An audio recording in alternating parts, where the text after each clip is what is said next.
Para começar o nosso mergulho de hoje, que as bênçãos divinas recaiam sobre o dia e a semana de todos os ouvintes que nos acompanham. Amém. É uma benção muito bem-vinda, né? Com certeza.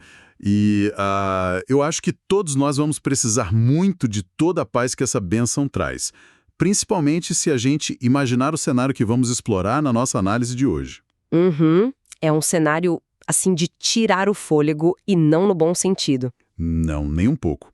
Olha só, para quem nos acompanha, imagine a seguinte situação. Imagina estar fugindo para o deserto no meio do escuro. Nossa. É ouvindo os passos de um exército que quer literalmente arrancar sua cabeça.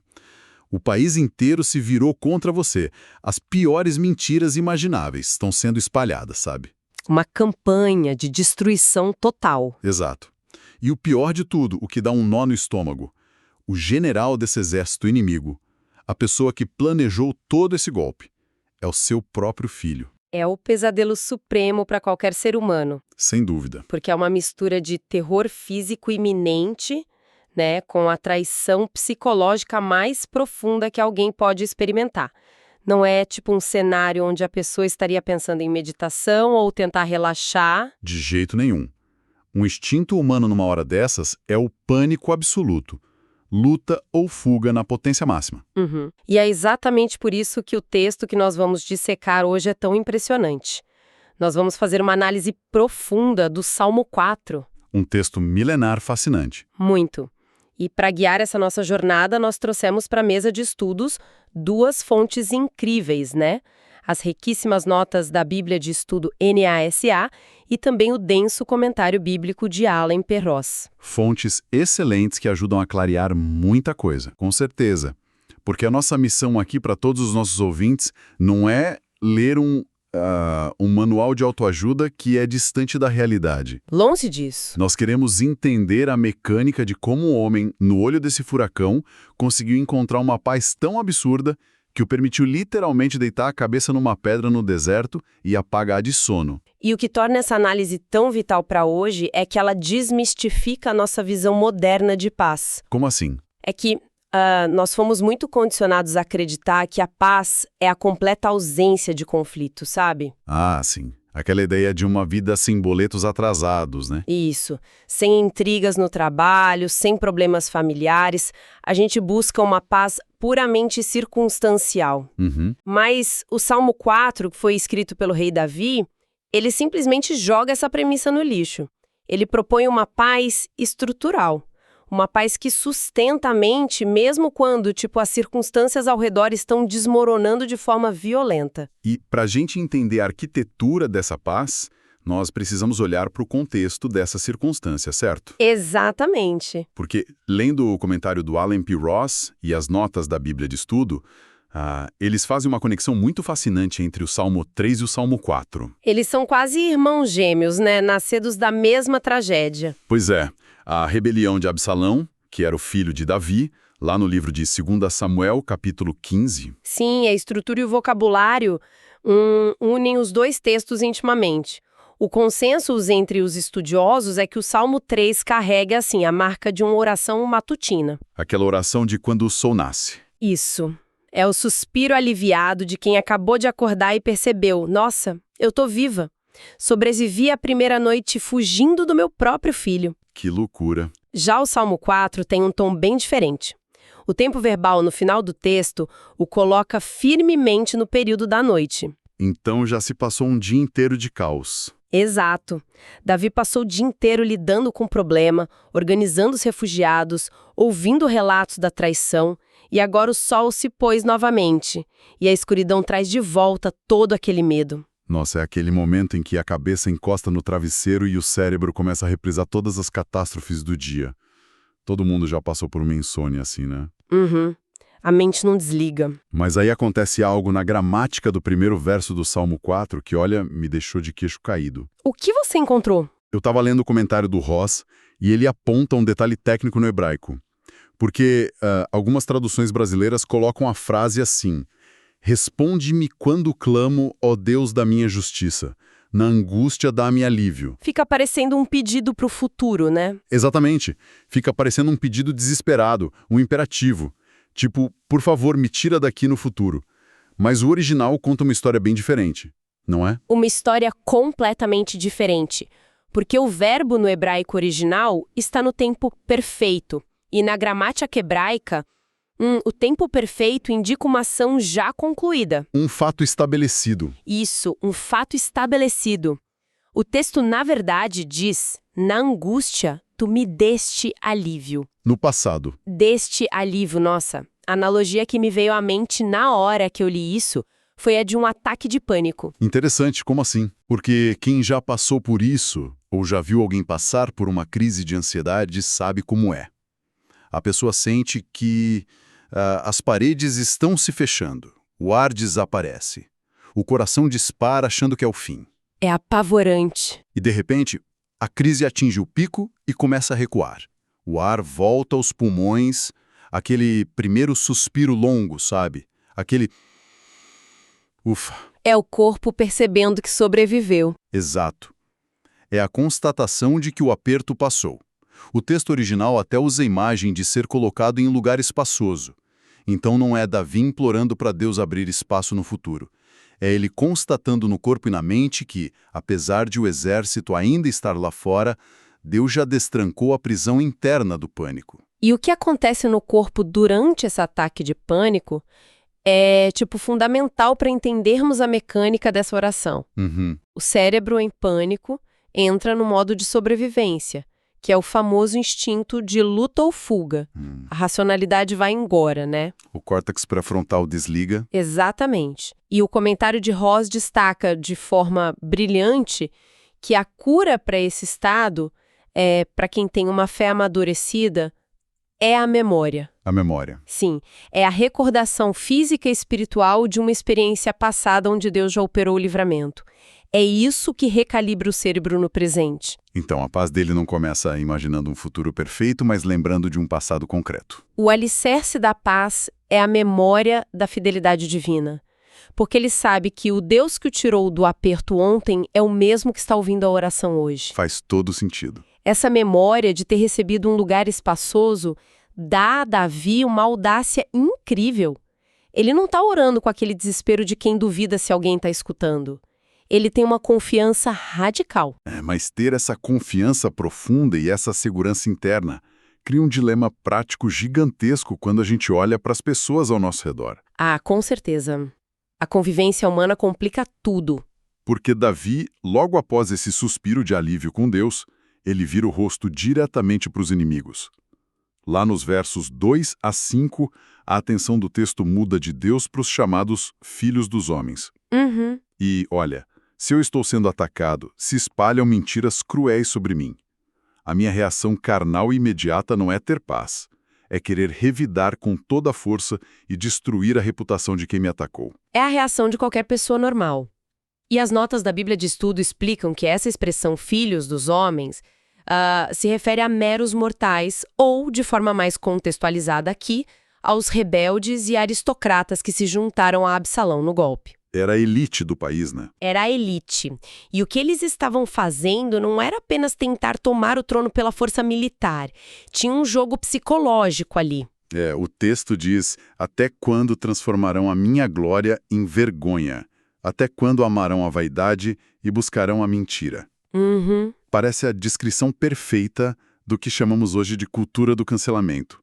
Uma campanha de difamação implacável que destrói a pessoa publicamente. A semelhança é assustadora, sabe? A estratégia política de Absalão foi uma tentativa muito bem calculada de assassinato de reputação. Que covardia. O registro histórico lá de 2 Samuel mostra que ele ficava na porta da cidade de Jerusalém, interceptando as pessoas e sussurrando que o rei Davi não se importava com elas. Plantando aquelas sementes de desconfiança. Exato, plantando um senso de injustiça na população. Os verbos que Davi usa, amar a vaidade e buscar a mentira, eles mostram que não era tipo um mal-entendido inocente. Era proposital. Era uma malícia intencional. Eles tinham muito prazer em desconstruir o caráter de Davi publicamente. E é aí que nós chegamos no verso 3. E eu confesso que eu precisei puxar o freio de mão aqui, porque uma palavra me incomodou bastante na leitura. Qual palavra? Da palavra piedoso. Porque Davi se defende dessa difamação dizendo assim: saibam, porém, que o Senhor distingue para si o piedoso. Ah, sim, essa tradução pode soar complicada hoje. Sim, quando nós lemos a palavra piedoso na cultura de hoje, ela carrega uma bagagem insuportável. Soa como aquela pessoa incrivelmente arrogante. O famoso santarrão. Exatamente. O santarrão que acha que tem uma moral intocável, que não se mistura com as pessoas normais. Se Davi está no meio de uma guerra política dizendo: ah, Deus está do meu lado porque eu sou eticamente superior a todos vocês, isso me soa como um elitismo moral bem perigoso. Como as nossas fontes desarmam essa armadilha? Esse é talvez o ponto de maior confusão para o leitor contemporâneo, porque o nosso idioma moderno meio que esvaziou completamente o peso teológico dessas palavras antigas. Perdeu o sentido original. Uhum. E as notas da Bíblia NA são muito cirúrgicas ao desmontar essa ideia de superioridade moral isolada. A palavra hebraica original ali, traduzida como piedoso, é Hassid. Hassid. Isso. E Hassid não tem nada a ver com alguém que, tipo, preencheu uma planilha de boas ações e ganhou um distintivo de perfeição do universo. Certo. A raiz dessa palavra é Hesed. Hesed. E o que essa palavra Hesed significa na mecânica da cultura daquela época? Hesed é um dos conceitos mais profundos de todo o Antigo Testamento. É traduzido frequentemente como amor leal, benignidade ou o amor inquebrável de uma aliança, um pacto. Compromisso forte, então? Muito forte. Pense num voto de casamento levado às últimas consequências. Um compromisso que não se baseia no humor do momento, mas em uma promessa indestrutível. Nossa, isso é profundo. Portanto, ser um Hassid não significa afirmar eu sou uma pessoa sem falhas morais.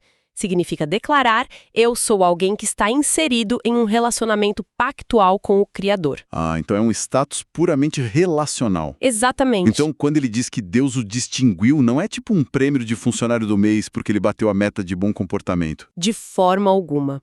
O texto explica que Deus separou Davi de forma especial, colocando o afeto divino sobre ele por pura graça. O Hassid é o objeto desse amor leal. Uhum. A segurança de Davi não vem de olhar para o próprio umbigo e pensar, nossa, eu mereço a ajuda de Deus porque não cometi erros hoje. Até porque ele cometeu erros terríveis, né? Erros gravíssimos na biografia dele. A audácia dele vem de olhar para a aliança inquebrável que o Senhor fez com ele. Ele confia no acordo, não no próprio mérito. Isso.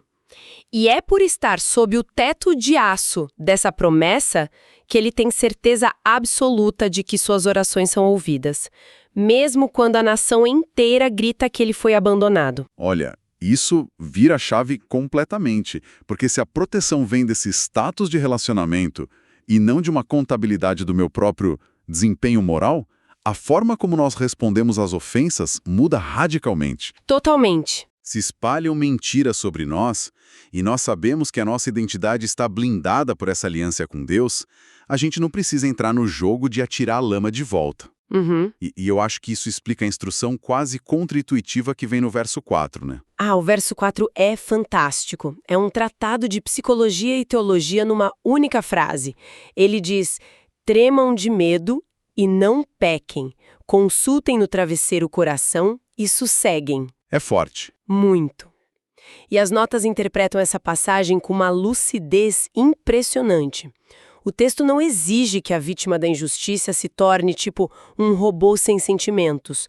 A expressão tremam reconhece a resposta fisiológica natural à traição. É a adrenalina fervendo no sangue, né? Aquele coração acelerado de quem acabou de ler uma mensagem terrível ou descobriu uma conspiração pelas costas. É o corpo reagindo. O texto meio que diz, sintam essa agitação, fiquem indignados. Sim, a raiva diante da injustiça é humana e natural, mas o limite vem logo na sequência, e não pequem. Aí que pá o desafio. Exato. A instrução central para quem está enfrentando a difamação e a cultura do cancelamento não é preparar uma resposta pública ácida para destruir o oponente no Twitter, sabe? Uhum. A ordem é parar, ir para a cama, colocar a cabeça no travesseiro e praticar o silêncio íntimo. É desistir deliberadamente de combater fogo com fogo. Porque a vingança pessoal contorna a justiça, né? Isso. E consome a vida do vingativo em amargura pura. No fim, a pessoa entrega o próprio sossego de bandeja para os inimigos se ela tentasse vingar. Com certeza. E aqui entra uma analogia que me pegou em cheio enquanto eu li a análise do Alan Ross. Porque se a ordem de Davi é ficar em silêncio e confiar, o que os oponentes deveriam estar fazendo? Uma boa pergunta. O verso 5 diz: ofereçam os sacrifícios de justiça e confiem no Senhor. E a ironia brutal dessa história está lá no livro de 2 Samuel. Ah, sim, o que Absalão estava fazendo. Exato. O que Absalão, o líder do golpe, estava fazendo enquanto espalhava mentiras e tentava matar o pai. Ele estava oferecendo sacrifícios religiosos públicos. Ele convocou umas 200 pessoas e ofereceu sacrifícios suntuosos para abençoar a conspiração dele. Era puro teatro. Gente, e só para nós fazermos uma observação imparcial aqui, sem tomar lados políticos, mas isso lembra muito a dinâmica do greenwashing hoje em dia, né? As campanhas corporativas. Isso. Aquelas grandes corporações que às vezes têm práticas terríveis de poluição ou de abuso de funcionários, mas gastam milhões em campanhas publicitárias de sustentabilidade e responsabilidade social corporativa. Usam a ética como marketing. É uma virtude puramente vazia, usada só para mascarar o que eles escondem nos bastidores. Absalão era praticamente o CEO dessa campanha de marketing, antigo, usando a liturgia para tentar legitimar uma traição. É uma leitura muito lúcida da situação política da época, e o Salmo 4 responde diretamente a esse teatro. Como o comentário aborda isso? O especialista Alan Ross observa que Deus atua ali como o grande auditor que investiga os livros contábeis do coração humano. Deus não cai em truque de marketing. De jeito nenhum. Ele não se deixa enganar pelo marketing litúrgico de Absalão. Por isso que Davi exige no texto sacrifícios de justiça. Não é só o ritual. Exige que a pessoa abandone os planos pecaminosos, desmonte as mentiras e alinhe o seu comportamento prático com a justiça de Deus. O ritual sem a justiça nas relações humanas é ofensivo ao Criador. Nossa. Confiar em Deus gera ações éticas reais e não espetáculos para agradar o público. Perfeito. E, por falar em público, nós vimos como lidar com Deus lembrando do alívio, vimos como lidar com a raiva abrindo mão da vingança. Mas e quanto à multidão que assiste a tudo isso? O povo comum, né? Sim, o verso 6 introduz um grupo crucial nessa tragédia. Davi escreve: há muitos que dizem, quem nos dará a conhecer o bem? Nós saímos daquele embate direto entre Davi e a elite rebelde e olhamos para as ruas. Para as pessoas normais. Isso. Esse grupo representa os espectadores comuns da crise nacional. São cidadãos que estão sofrendo o impacto do golpe, confusos, desorientados e mergulhados na exaustão. Sabe essa frase, quem nos dará a conhecer o bem? Isso ecoa muito profundamente na nossa realidade hoje. É um sentimento muito atual. Muito. Lembra o estado mental de quem cai naquela armadilha moderna do doom scrolling. A pessoa acorda, abre o celular, começa a rolar o feed de notícias. E é só desgraça. Sim, engolida por uma avalanche de tragédias, é guerra, inflação, corrupção, escândalo para todo lado. Chega um momento em que a exaustão bate e o cinismo domina a mente. A pergunta coletiva se torna, alguém vai consertar isso? De onde virá a mínima faísca de algo bom? E o comentário de Ross traduz isso como um cinismo nascido do desespero material. Como assim, material? Aquelas multidões não estavam interessadas em debates teológicos intrincados sobre alianças divinas ou ética, sabe? Elas queriam estabilidade. Queriam comida na mesa. Exato. Queriam saber quem ia garantir a comida e o funcionamento da economia no dia seguinte. Eles estariam prontos para seguir qualquer um que lhes mostrasse um milagre econômico ou um plano político infalível, fosse Absalão com suas promessas sedutoras ou qualquer outro líder. Bate o desespero e o povo segue qualquer um. Exatamente. Mas Davi não reage a esse cinismo das massas, lançando tipo um plano econômico de 5 anos para recuperar a popularidade, né? Não, ele faz algo muito diferente. Ele apresenta uma oração profundamente antiga e bela. Ele diz, Senhor, levanta sobre nós a luz do teu rosto. E quem conhece os textos antigos logo reconhece que isso não foi inventado na hora. É um clássico. É um eco daquela famosa bênção sacerdotal que está lá no livro de Números, no capítulo 6. A bênção que diz: o Senhor faça resplandecer o seu rosto sobre ti. Essa mesma. A luz do rosto de Deus é a grande metáfora bíblica para o favor divino, sabe? A graça e a presença abençoadora e relacional do Criador. E o que Davi está argumentando no meio desse furacão é, assim, fenomenal. O que ele está dizendo nas entrelinhas? Ele entende que a crise fundamental do ser humano nunca é apenas estrutural, política ou econômica. O pânico de não ter o que comer no futuro só é esmagador de verdade quando estamos desconectados daquele que fornece o pão. Uau! O que o povo desesperado realmente precisa é da restauração da comunhão direta com Deus. E isso estabelece o palco para o grande contraste dos versos 7 e 8, né? Que, na minha opinião, é o ápice não só do Salmo, mas de todo o entendimento sobre a psicologia da paz na Bíblia. É a conclusão brilhante dele. Davi declara assim: puseste no meu coração mais alegria do que a deles, quando lhes há fartura de cereal e de vinho. Para nós que vivemos o século XXI, que vamos ali no supermercado comprar pão e suco, o impacto dessa frase meio que se perde um pouco, né? Se perde muito. Mas na antiguidade agrária, a colheita do cereal e a produção do vinho novo eram um equivalente a ganhar na loteria, certo? Era o ápice de tudo. O tempo da colheita era a métrica definitiva de prosperidade. Significava que a nação sobreviveria ao inverno, garantia lucro, comércio forte, festas abundantes e o afastamento completo do fantasma da fome. A segurança máxima. Era a segurança material visível e palpável que todo ser humano anseia para sentir que, deu tudo certo na vida. Mas olha a situação. Davi, que está lá como um foragido caçado no deserto, que perdeu o palácio, perdeu o tesouro, o exército e a própria cama. Perdeu tudo. Perdeu tudo. Ele diz que a alegria plantada no coração dele por Deus supera o pico de euforia do maior bilionário do mundo no dia em que bate todos os recordes de lucro. É uma desconexão absoluta entre as circunstâncias externas e a realidade interna, não acha? Sem dúvida. E o teólogo Allen Ross salienta que a alegria no Antigo Testamento, a alegria verdadeira e duradoura, ela não encontra suas raízes na prosperidade material visível. Absalão tinha tomado o palácio e o poder. As multidões buscavam desesperadamente a garantia financeira do cereal e vinho.